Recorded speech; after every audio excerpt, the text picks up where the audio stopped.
If you needed surgery, you probably wouldn't let a random anonymous social media account pick your doctor. So why do we sometimes accept that level of evidence when writing an academic paper? Reading for academia requires a critical mindset. This means questioning both the information and the specific point of view presented by the writer, rather than accepting the text as fact. To do this effectively, we use the CROA framework: currency, relevance, objectivity, and authority. These pillars form the foundation of a reliable source.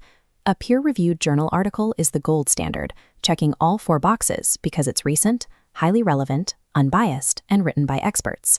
Once you leave the safety of academic journals and start researching on the open internet, the quality of information varies. The CROA framework gives you a systematic way to filter for quality. Let's look at how this applies to web sources. It is incredibly easy to mistake a sleek, professionally designed website for actual academic authority. Look at question 10 on this checklist regarding the URL domain. Endings like .edu or .ac signal an academic institution. For .com or .org, check questions 6 and 12.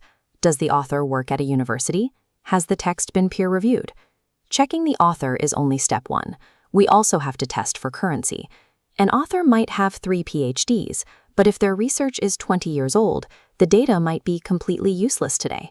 In fast-moving disciplines like medicine or information technology, outdated information destroys even solid academic authority.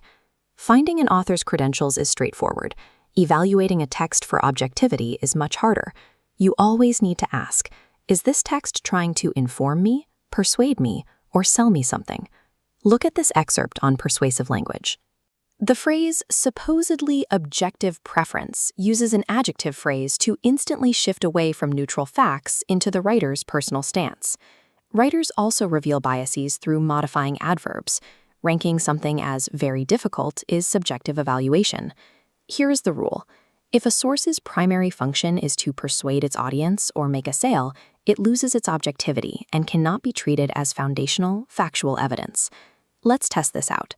Imagine you find a beautifully designed, recently published article discussing the impact of 3D printers, hosted on a commercial.com website. Here is an excerpt from that source. Pause the video for a moment. Run it through the 4 criteria: currency, relevance, objectivity, and authority, and find its fatal flaw. Let's review. If you guessed that the source fails the objectivity test, you are correct.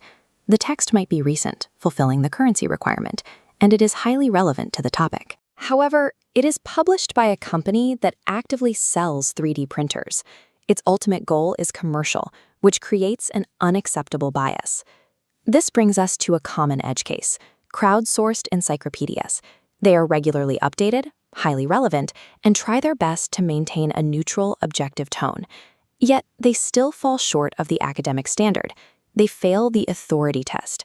The authors are largely unverified, meaning there is no way to confirm their academic credentials or expertise in the subject. But you can still use them to your advantage. Read the encyclopedia entry to get your initial bearings on a topic, then scroll all the way down to the references section.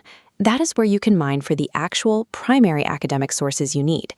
To help you remember all this, here is a final CROA evaluation matrix. Feel free to take a screenshot to keep these primary questions handy while you research. Your academic argument is built on the evidence supporting it. Using the CROA framework ensures your claims stand on verified, credible information.